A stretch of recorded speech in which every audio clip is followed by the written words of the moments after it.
If you look around, you will find managers, leaders, and the true leaders who turn unexpected setbacks into powerful opportunities for growth. And in today's episode, we are going to uncover the secrets behind transforming every struggle into a stepping stone for success. Stay tuned.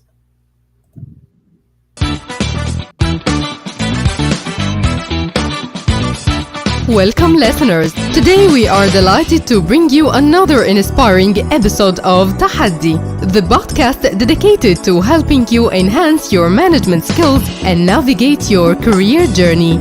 Your host, Sameh Makky, your go-to expert in project management and career coaching.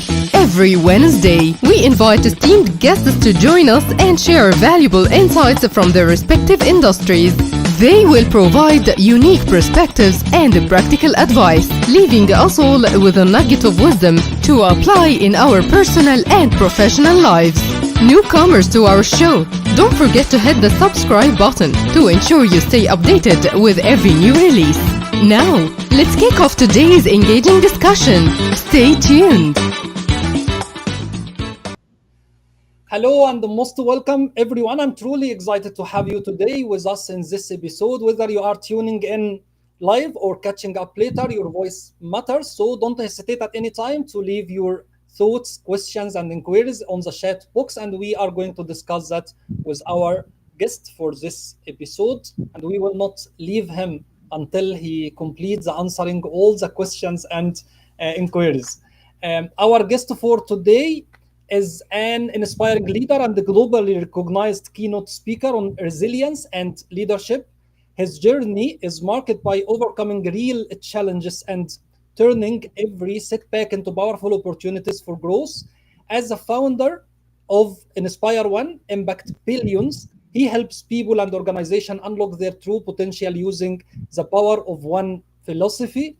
With over 20 years of experience, he has supported leaders and teams in building positive cultures and reaching higher performance. And finally, his practical guidance and uplifting message have made a real difference for audiences and organizations around the world. Please, if you can, join me in welcoming Atif Rashid. Atif, most welcome on the show. Hello, Sameh. Appreciate it. Thanks for having me on the show. Appreciate it. I would love to share my knowledge today with you and your audience and answer all your questions. I'm so glad actually to have you today, and I'm sure that it will be fruitful discussion. Everyone who is watching us and listening to us, he or she will benefit from the discussion. I'd like to say thank you very much for everyone joining us today. And if you have any question or query, you can leave it in the chat box, and we are going to discuss it with Atif. Atif, before preparing and initiating the ad for the episode, I didn't come to know actually about the expression of transient leadership. Maybe we encourage people from time to time regarding resilience and you have to bounce back after any challenge you face and so on. But transilient was a new expression to me. In simple words, what does it mean, transilient leadership?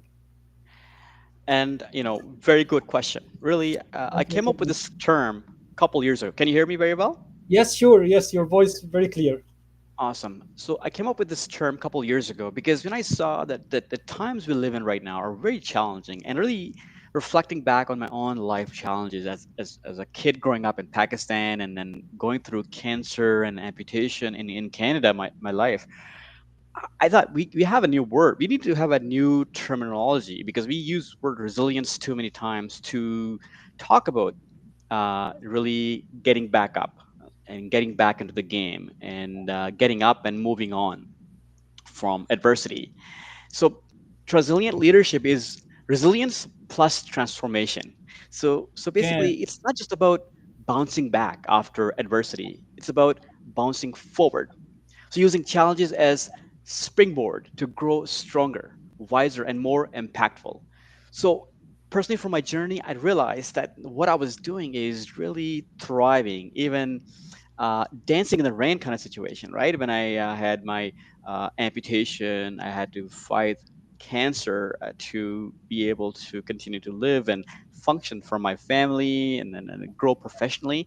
So I really had to thrive in the face of adversity, and that's what I call being transilient leader, who actually enjoys being in challenging situation rather than just fights the challenge and gets back on into the previous position, right? So just bouncing back versus bouncing forward, that's a huge difference. So basically a resilient leader would be that survives the storm, versus transilient leader learns to dance in the rain and then teaches others to do the same, inspire others by sharing stories. And this is exactly what I'm doing, and I'm doing it myself, but also helping other leaders practice that new type of leadership style I where see. they are not afraid of challenges. They are actually demand challenges so they can really thrive and bounce back and also move forward. I notice now while you are explaining the term, very strange word or very weird word actually for me. Sometimes when we talk with the people and see that some challenges are there or difficulties, or they are encountering challenges within the project, especially since we are working on the project management field.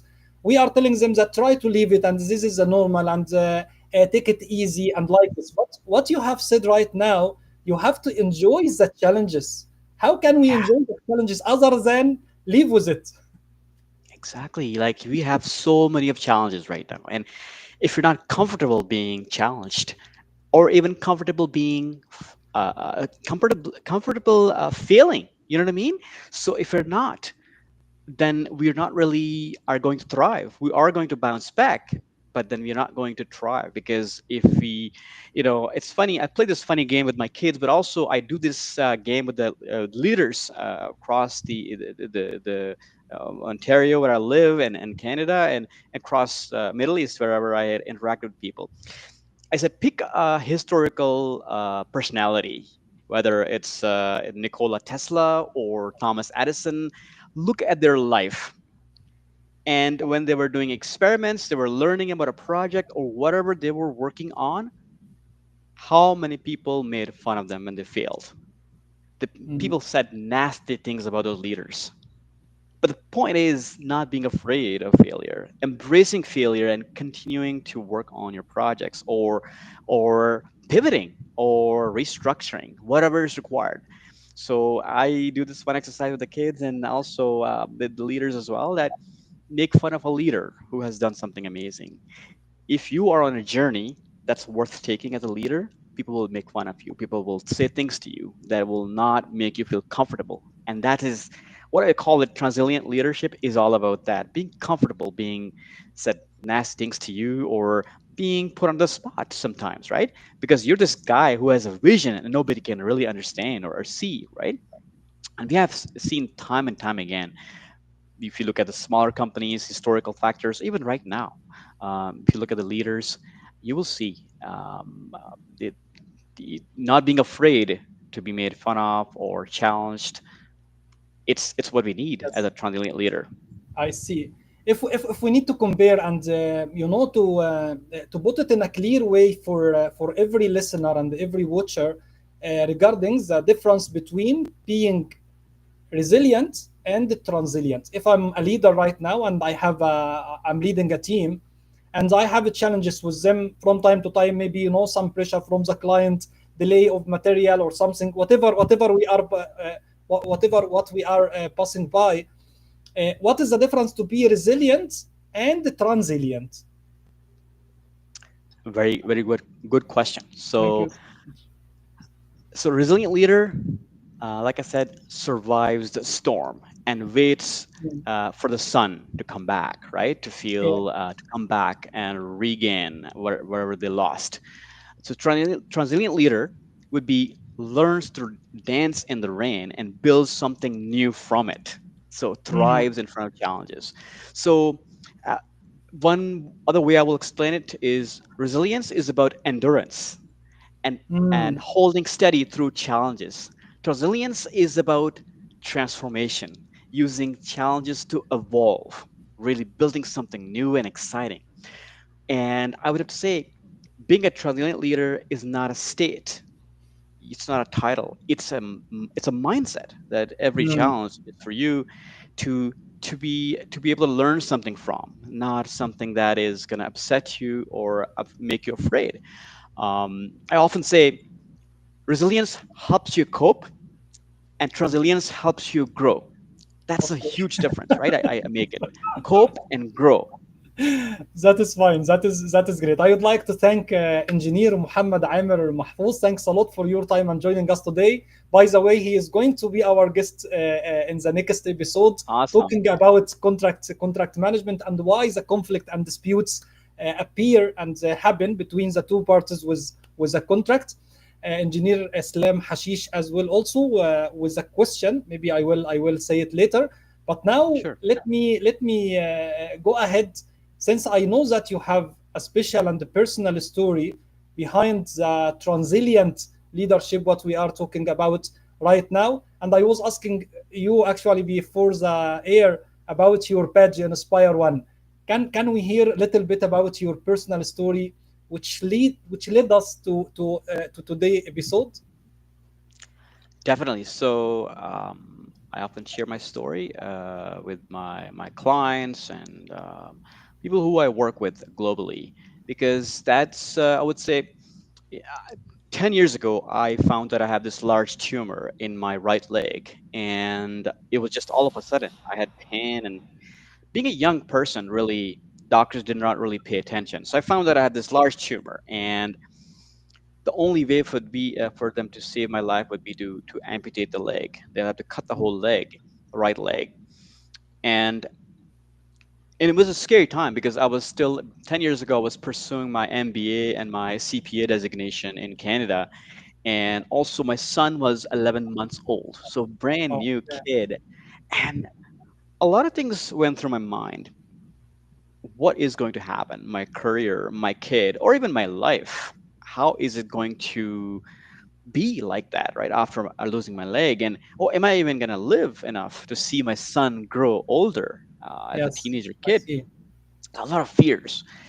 But the one big thing in my mind was, what have I done over the last 3 decades, 30 years of my life? I didn't really plan well. I mean, one thing is living 9 to 5, doing your day-to-day things to live paycheck to paycheck, and just not really seeing a bigger picture in life. Because to be honest, we have this small window of opportunity, I call it, which is like we get 70 to 80 years if you're lucky. Yes, Nobody is getting out of here alive, even if you're super careful with your risks or health other and things in yes, life. that's right. You're going to be here 70, 80 years. How do we live a better life? And that is when I decided, if I get to live today, 10 years ago I thought about it, I will find my purpose and pursue it with unwavering passion. And not only that, I will help others to wake up and realize that having a larger than life vision and purpose is what we need as humans, as leaders. So, what I do when I coach leaders, C suite executives, and VPs, I talk about it as a leader. You need to be the most self aware person in your team and organization. If you don't know your long term, larger than life purpose, it's hard to lead people in any organization, whether it's an innovative idea or a project you're running. You have to be able to connect with your vision. So I basically, that was the start of the journey. I would say my ambition was Uh, not the voice little bit disturbed okay. at your end. Okay, Yes, sure. No, I can repeat yes, that. So sounds okay. where did it cut off? That's good. It's good now. I would say my amputation was not the trigger of me finding my purpose, but I would say my decision that I will Mm. find my purpose. I will create a purpose was the reason I am here in front of you today, Let me Sameh. let me ask you, Atif. Sorry for disturbance, but let me ask No worries. you. Uh, at that time, I know that it's a scary time, and anyone in the world who passes through such circumstances, he will be, out of control. At that time, you were having the same mindset you have today, or you were somebody else? So when I heard the news and right away, of course, it was a shock. It was something. It looked like a Sure, joke to me, right? sure, A sick sure. joke. I mean, I'm here. I'm guy doing 9 to 5 and working hard, raising my kid. It was out of nowhere. It just hit me mentally like a large, huge vehicle. I collided against a wall or a vehicle, right? A car. Yes. So after I realized, it's a reality that I will have to lose my leg, and the biggest thing I learned in those difficult times, and is to reframe. So I'm going Mm, to lose my leg. What is it that I can continue to do? Continue to mm, keep my life normal. So I was 1 year in my MBA program. So I still had 1 more year to go mm, for my program to finish, and I was also doing my CPA.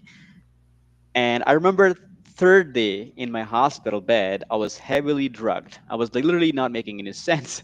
So one of my mm, good friend brought me the notes from my classroom. Said, you know what, Atif, just take a look at them. If you feel, continue. If you don't feel like it, just postpone your school. No worries. Heal, get better, and come back. And then on third day, I felt like I was alone at the mm, hospital bed to make this big decision.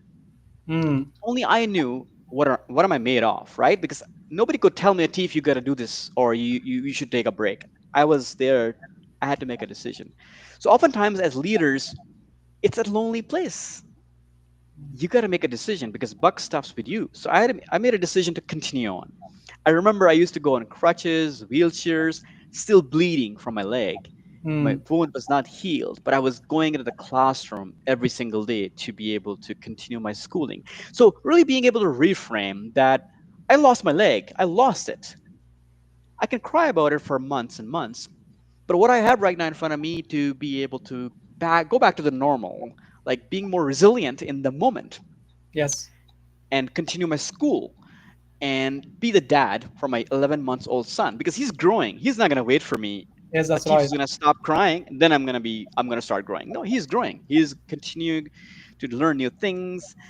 One joke I always make when I tell this story is he learned how to walk before I did.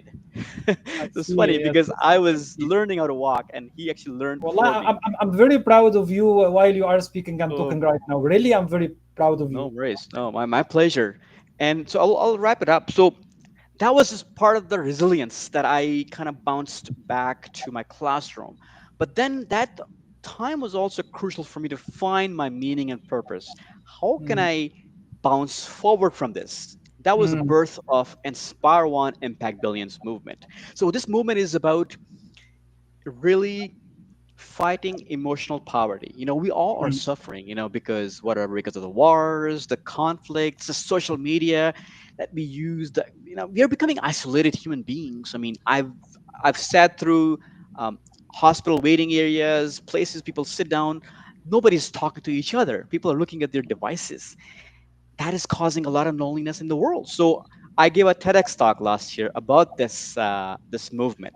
awesome. it, its movement is about fighting emotional poverty, and as leaders, we can use this mindset of inspiring one and impacting millions. Because I truly believe when we inspire one change, one person in our team, that is a ripple effect. The whole team gets.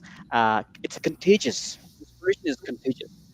I fully agree. In last global project management forum, you inspired me actually, and you handed over one badge, yes, the one you wear it right now for Yeah, Inspire One, and I see after some time I start to see the badge in everyone hand I know. People love that.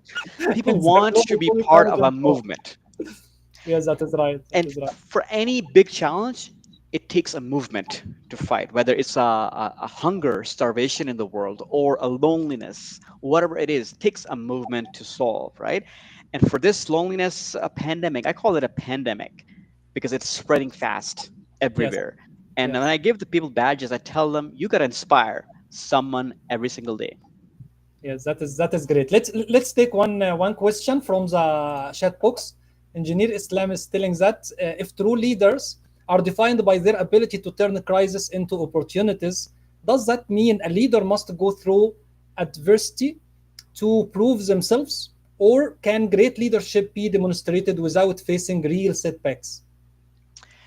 The question is, what do you call real setbacks, right? So, and I Yes. truly believe every one of us in life, whether they have gone through some challenge, whether invisible or visible. I mean, my challenge is visible. I can show you my leg, but some people have invisible challenges, mental health Mm. or family situation with their spouse, with their kids, with their parents. There's something you have gone through. Yes. It's worth taking the time to look into, right? Some people. So in my talks, when I talk to leaders across the world, I talk about unhealed traumas. We all carry that. So Mm. as a leader, you need to work on that, right? Whether it's something, a relationship with your dad, with your mother, or with your family, something happened as a child that you it impacted you deeply negatively, right? So oftentimes we think it's been a long time, it's not going to impact me. But as a leader, it does impact us. I have an amazing story I can share with you if you have time. But so it's all about really being mindful. What is it that we're carrying? What baggage we're carrying when we're leading people in our organization? So I see what you mean. Like, let's say, does everybody has to lose a leg to be able to be a better leader? I think that's what the Or question is not? asking, right? Of course not. You don't need to lose a leg Yes, to be a yes, better true. leader. But definitely, um, this question comes up a lot. So I tell people, give yourself a little bit of trouble to go through challenges. So I'll give you one quick example. So I got a parking ticket Mm. 6 months ago in Canada, and it was $55, not a big amount. Okay. I could have paid it, no big deal. I Yes. decided life has been a bit steady, so I need to give myself a challenge. So I decided to go to the court and fight it. The goal Okay. was for me to go be in an uncomfortable situation. Mm. I've never gone into the court and fought a ticket. And I wear shorts. You know that, right, Sameh? I wear shorts. I don't wear full pants because that's how I am, right? I walk with pride who I am, and my leg is visible. Mm. I went to the court. They kicked me out. You cannot wear shorts in the court. Really? That was the first Even setback. even even even with the artificial leg. Exactly. So Oh. because there's always a first time for something, right? So what Mm. I tell people, so I had to fight my right to go into the court. I told them I have a disability. Even if you see it, I had to help them understand and make the exception, and I fought my ticket eventually. So last thing I thought about, I didn't even think about I have to fight my right to wear shorts in the court. So it's a funny story, but the reason I did this whole experiment is to give myself this challenge. So if you, Mm. let's say, I'm missing a leg, but if you have the ability to find these little things, give yourself little projects that you have that risk of failing. Because at the end of the day, you don't learn from success, you learn from failures. So find those projects that you can actually um, take a chance to fail in, right? Take up small projects in your workplace or projects in your personal lives, learning a new language, right? Or learning some new subject that is not comfortable to you, not natural to you. So I see. that opens your door. You don't have to go through some big disease or challenge necessarily. But I believe everybody goes through something in life. They just need to find Yes. that Yes, sure. and Yes. reframe it and then project how Yes. it makes you Whatever, stronger. whatever, whatever the challenges are, but there are some challenges everyone pass by. Exactly. So Yes. as soon as you start looking inside, I mean, one of the things I know I'm taking a bit of time here. One quick example: I'm left-handed. Mm. I write with my left hand. So when I lived my first 20 years in Pakistan, and in Pakistan, the culturally, you cannot write with and or eat or drink with left hand. It's Yes, that's considered right. because it's Yes. dirty. Like you can't use your left hand. So my teacher would force me, like, okay, Atif, write with your right hand or left hand. Right hand, sorry. Yeah. I Um, can't even do that. It's just like yeah. I don't know how to do it. So for me, it was a torture. Yes. You're literally telling me to write with my right hand. I can't do it. So that was a trauma for me as a child, and how I overcame it, and how understanding I am with other people when they go through some challenges like these. So Mm. find those little things in your life will allow you to reflect, learn, and grow as a leader. Yes. Awesome. Awesome. Atif, if we now talk to the leaders who lead team and they have team members, whatever the situation they are in, what factors could be considered and we can highlight it for them for helping them to turn the setbacks into opportunities or into stepping stone for success. Yeah, and definitely have a quick framework I'm going to talk about here.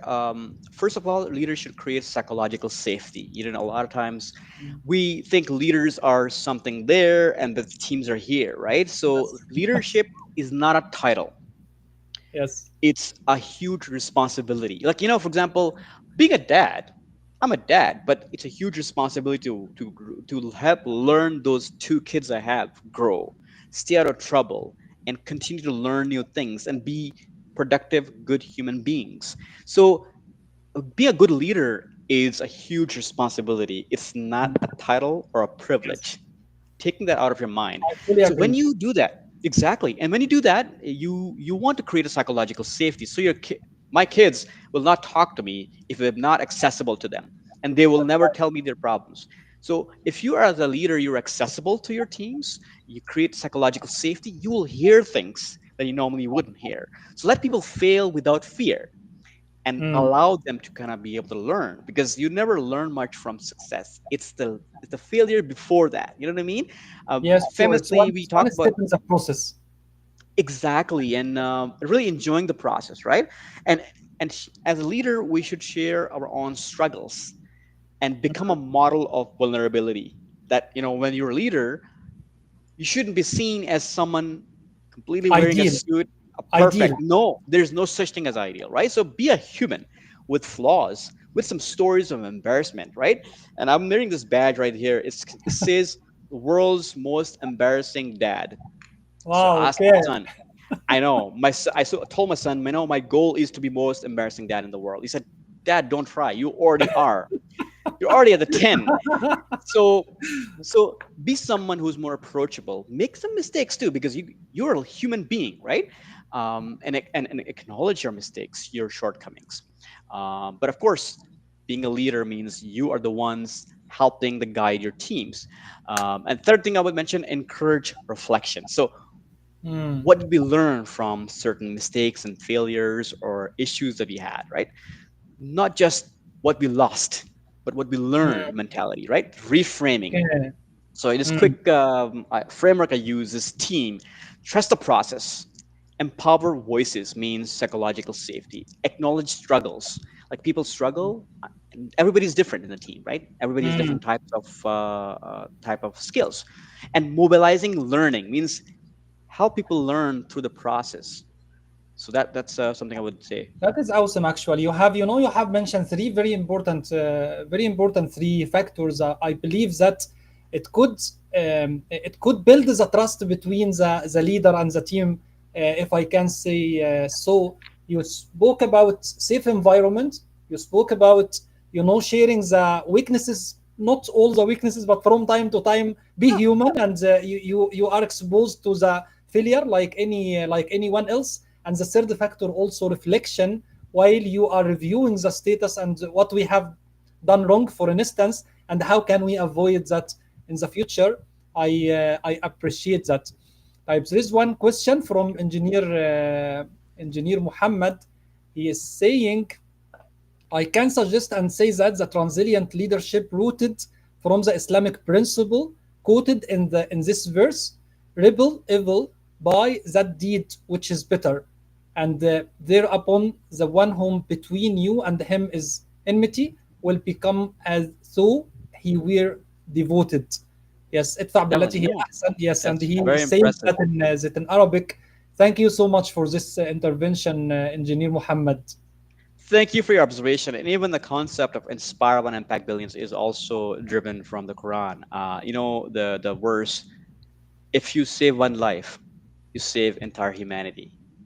So if Mm. you inspire one life, one soul to do something good, be more human, you actually inspire entire humanity, the billions of people, because it's a chain reaction.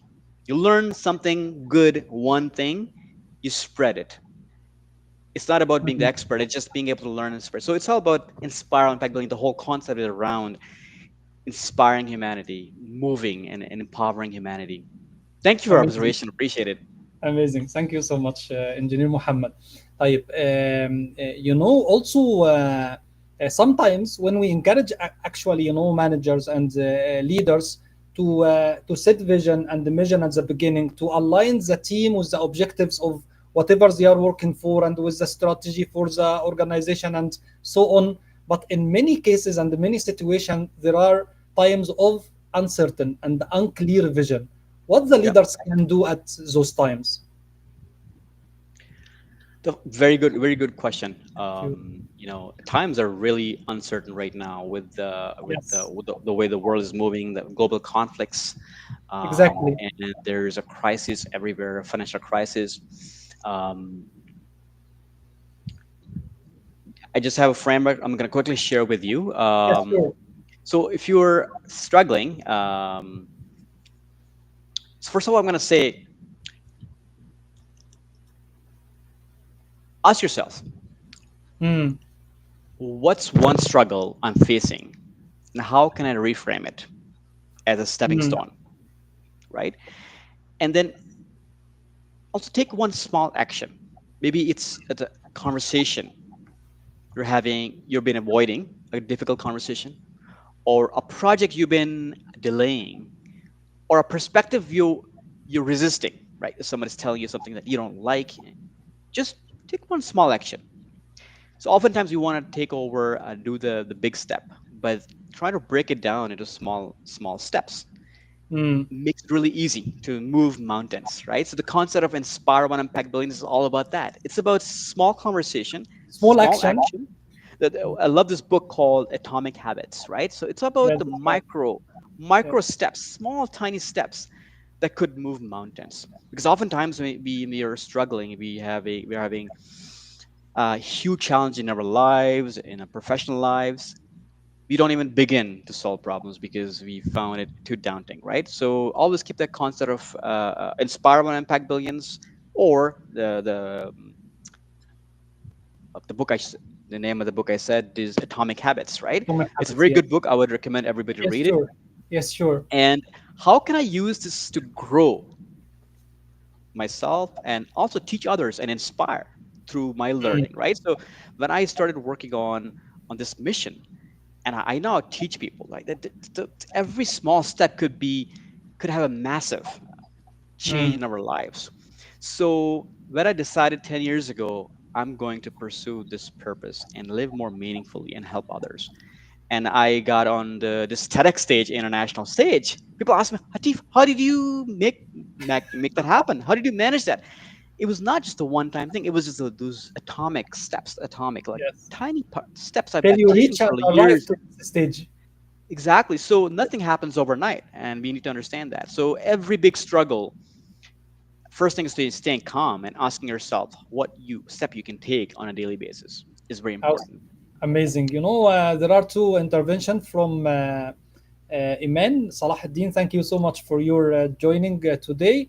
She is saying, I resonate. There is a correlation between empathy and the transilience.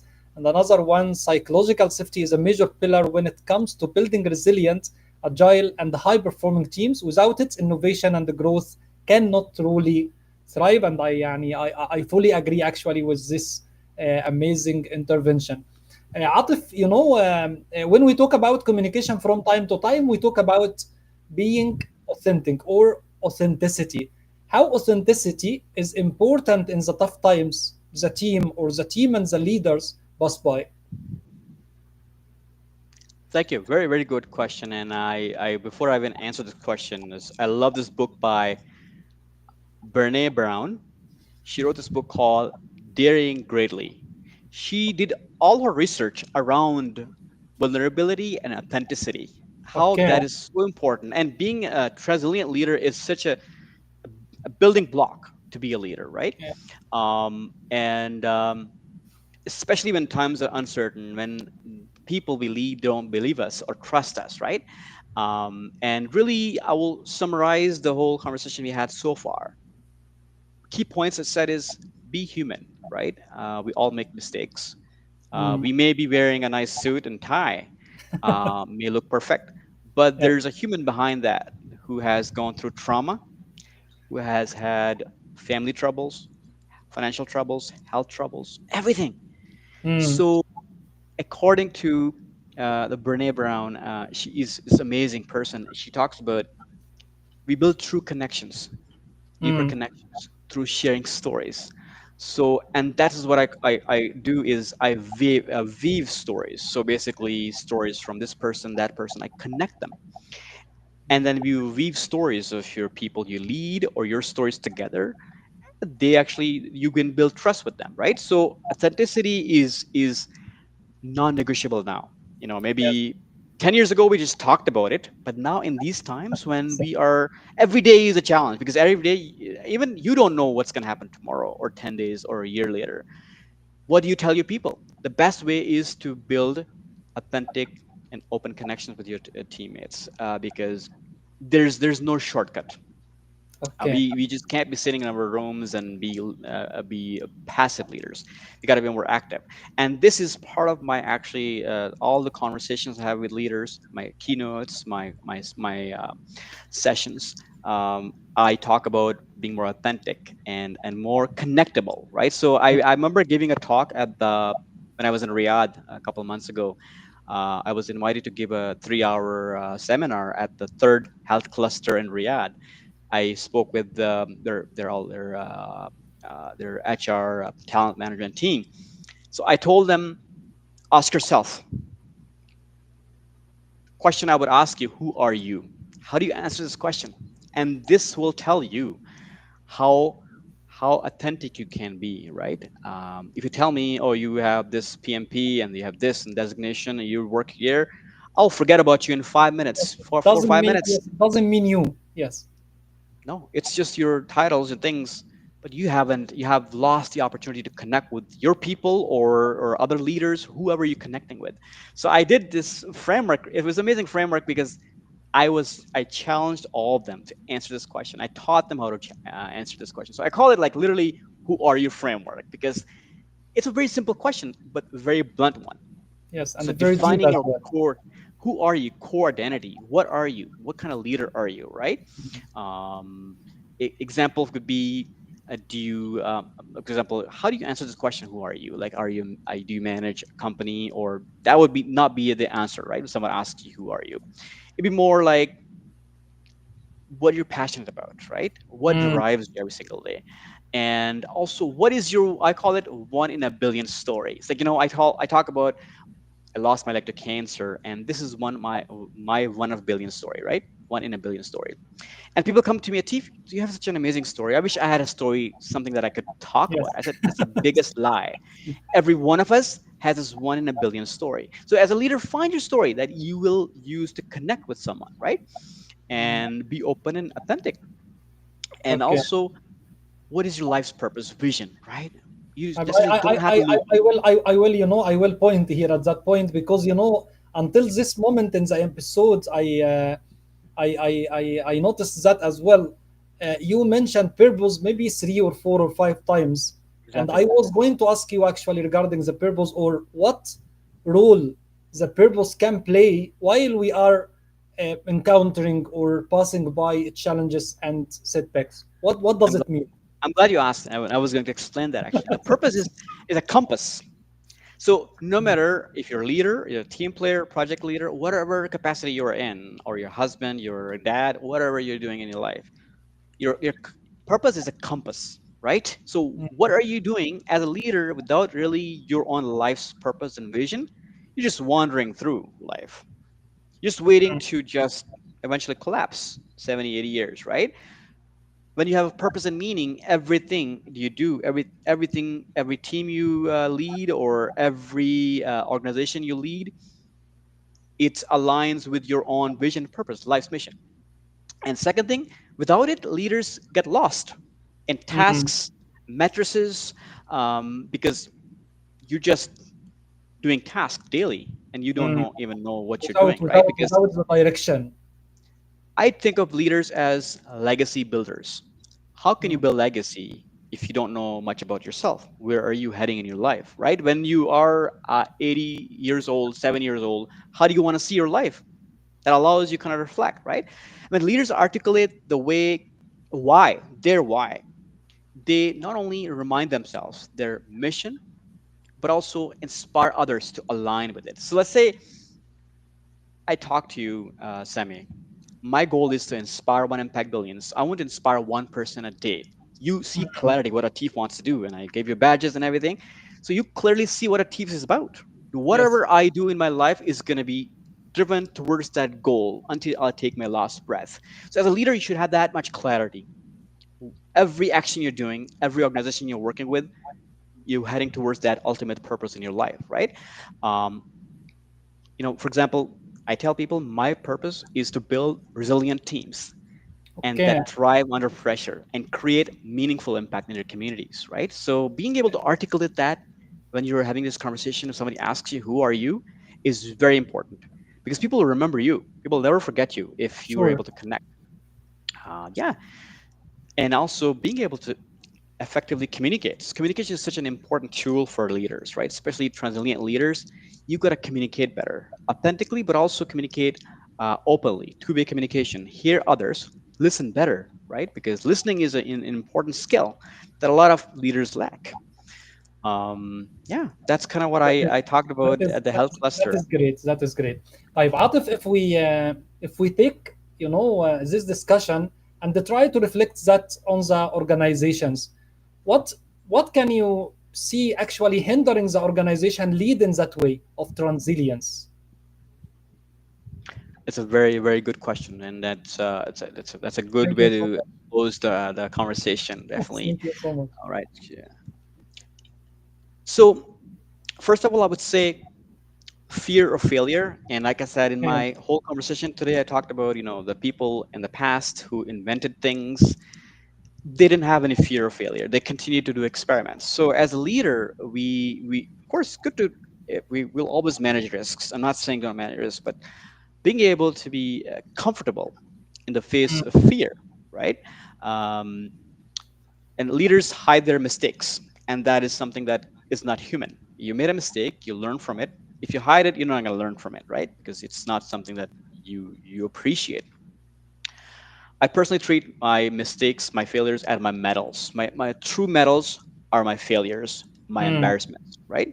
That's why I'm wearing this one of the badges, world's most embarrassing dad. Because you know what? Remind yourself, yes, okay. Exactly. I'm I'm a sitting here human. and pack. Exactly. And short-term mindset, right? Chasing matrices over meaning. I understand it's very important for us to um, be able to quantitatively measure success.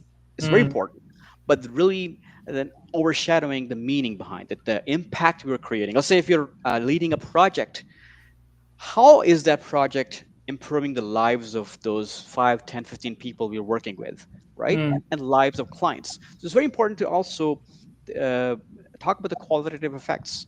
One of the things I said to someone at during the global project manager forum is when you're working with people in a project, it's important to have those conversations. What are you trying to get out of this project? If it's a 10-month, a year long project, how you want to improve yourself professionally when you're at the end of the project, how you want yourself to see yourself to be mm, as. Imagine the level of trust and the connection you build because as a leader you care about their development. It's the projects is important, but also as mm, important as their professional growth. Ego could be the third factor, like unwillingness to admit vulnerability. Like for example, I mentioned you got to share your stories like me going to the court and getting kicked out, right? Or what are those funny stories that make you little uncomfortable but also make you seen as a human. And I mm, have a little framework I use. It's like fear, ambiguity want to be one of the things where the mission and the goal is not clear. People always, oh yeah, we have this project, but the requirements are not properly defined or mm. communicated down the chain of command. And That's pretty much I would say that's keeping people from Listen, truly practicing transilient leadership. do you see it's such easy to convey maybe the big leaders and the top management to promote such a mindset in the people on the level of the organization? it is a tough battle. So my experience, 10 years of experience in the private sector. I worked in the banking sector across the Canada, and then I 10 years, close to 10 years within the government sector, public sector. It's it's challenging, but Yes. I do see hope. Okay. And now with the rise of machine learning, the technology, the AI, we can't afford it. We can't afford this Mm. old mentality. We need to be able to handle a huge, massive change over the next coming years. Like you know it, right? It's coming. It's like a calm before a storm, and I truly see leaders are not ready for it. This is why I'm on this mission or this this You are the journey. messenger. You are the messenger. Exactly. Yes. Messenger, exactly. I didn't want to say it, but yeah, I'm the messenger to kind of spread the message. Yes. Being at the Global Project Manager Forum was part of the whole the plan. Being able to get Yes. people excited about this concept, transient leadership, right? And then it's backed by actual real psychological science, right? Psychological research, actually. So being able to authentically connect, everybody's talking about it right now, right? Because we cannot manage change effectively if Mm. you're not connecting with people authentically, and if you're not being honest to ourselves. Means if we have trauma that is unhealed, if you can't manage around trauma, how are we expecting to deal with these large organizations across the world or within the country, right? So I say, when you're not dealing with your trauma, and say your back is against the wall one day, your project is Mm. going down south and things are not going right, that's when your trauma will impact you, how you will react, right? So managing your trauma, connecting people with authenticity, and to answer your question, it's hard to convince people, but they see when a crazy person like me wearing shorts trying to convince them, they have to pay attention. Can I tell you something? I feel it right now while we are discussing. Yes. I feel very comfortable while I'm hearing to and listening to your words regarding authenticity, regarding be human, don't embarrass from the failure and as an instance and deal with it. Yeah. Dance under the rain, as you told. Yeah. Really, I feel much of comfortable. Type Engineer Islam has an intervention here. He wrote like that. The danger is when people confuse the compass with the destination. Purpose show you north, but it doesn't walk the path for you. Without action, a compass is just an object pointing somewhere. Yes, you have Exactly. And to align. that is Yes. very good point. I'm glad you did this intervention, because at the end of the day, it requires real hard work to reach your Yes. destination, right? But what my biggest fear is, oftentimes I see people, they can't even answer a question. What is your goal? Hmm. Where do you think? What do you want to think when you're 80 or 70? What do you want to see? What do you want to see yourself? What you have done? People can't answer this question, but I see what you mean. Yes. So just solely focus on the compass is not really the goal. It's the having the compass and then putting all your energy and Hmm. resources that you have towards that goal that you have, right? The direction. I love this quote by Jim Rohn, and we're not getting out of here alive. Hmm. That's what he said. It's just it's we oftentimes we're afraid to make big goals in life. So I would tell, as a transient leader, I advise people to make bigger, scary goals. Hmm. By doing this, you actually stretch your imagination, stretch your ability to achieve, right? And Yeah, so that's definitely appreciated words, Sameh. And I have a very quick story I want to share from Yes, the sure. Go experience in ahead. Riyadh. Yes. Definitely. So, does anybody have questions? I can answer the questions if someone has questions. يعني now, up to now, I believe that we have taken most of the intervention and the question and the queries. So, when I was in Riyadh in Yes. May, and people asked me like, "How was your trip in Riyadh?" Right? I was like, "Wonderful." And I don't even talk about my I don't even talk about the Global Project Manager Forum, because something happened on the last day. I posted it Mm, on on LinkedIn as well. I was 4 hours before my flight to Ottawa, Canada. I was sitting in the cafeteria of this shopping mall. I was mm, eating, and then I saw this family. with a bunch of kids and family with the man. So one kid was in a wheelchair, Mm.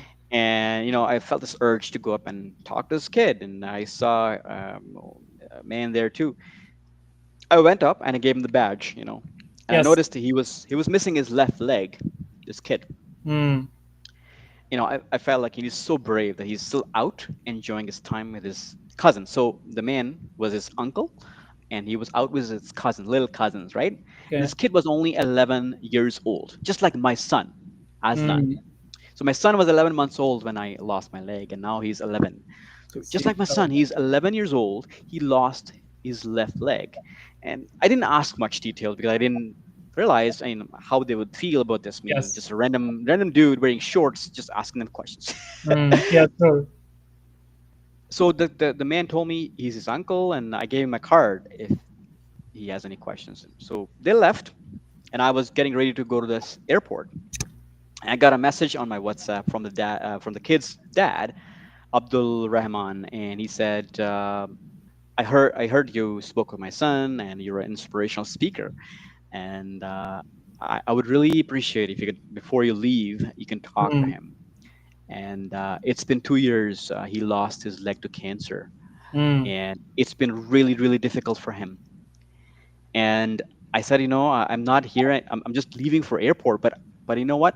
It feels like Mm. God or the powers brought me here not for this conference to meet Yes. this To young say young something, kid. to say words.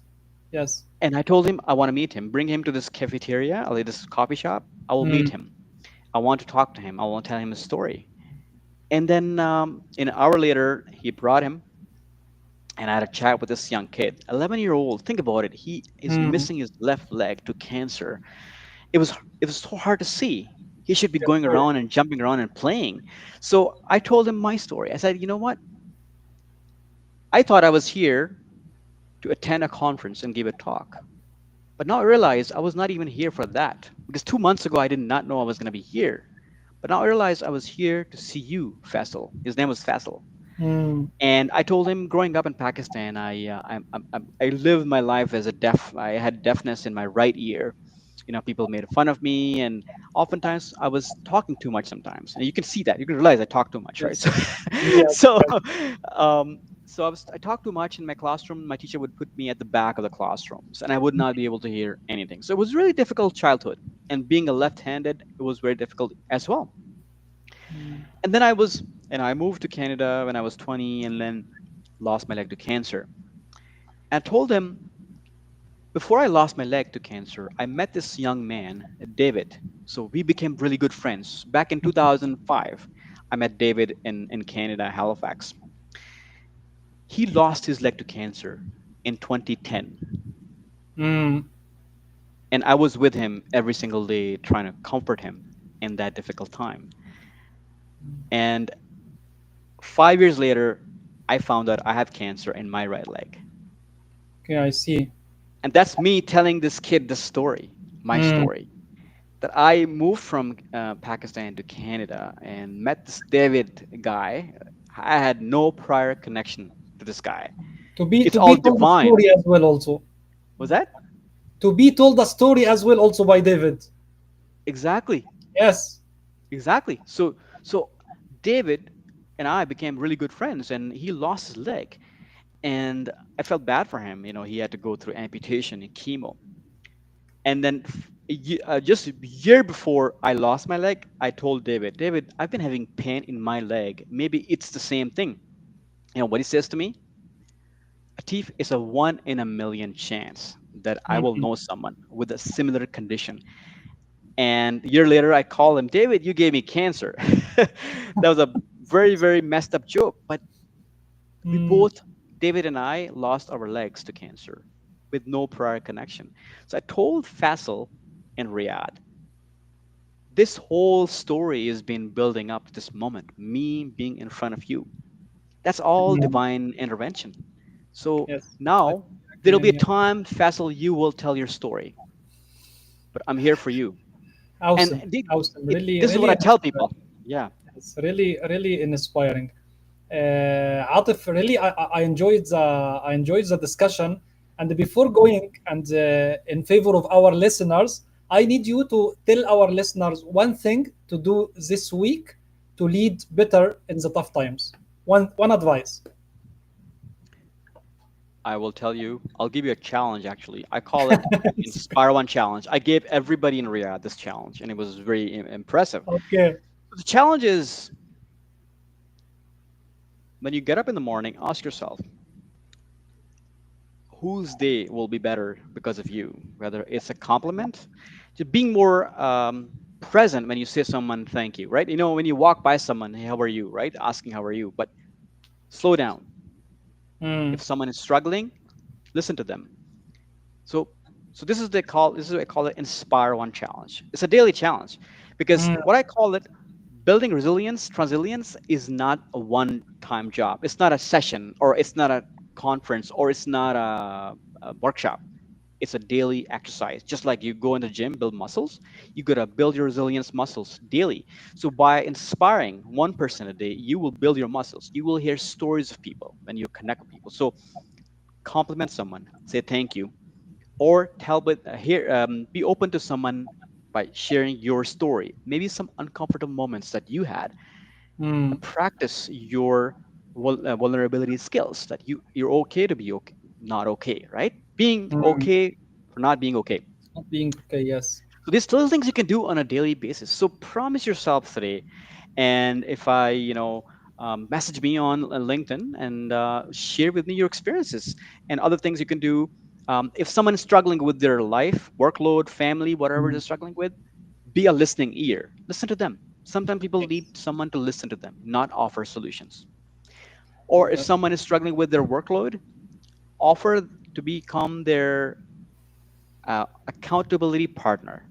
Tell them, do this, send me the schedule, what you want to do, and I'll hold you accountable.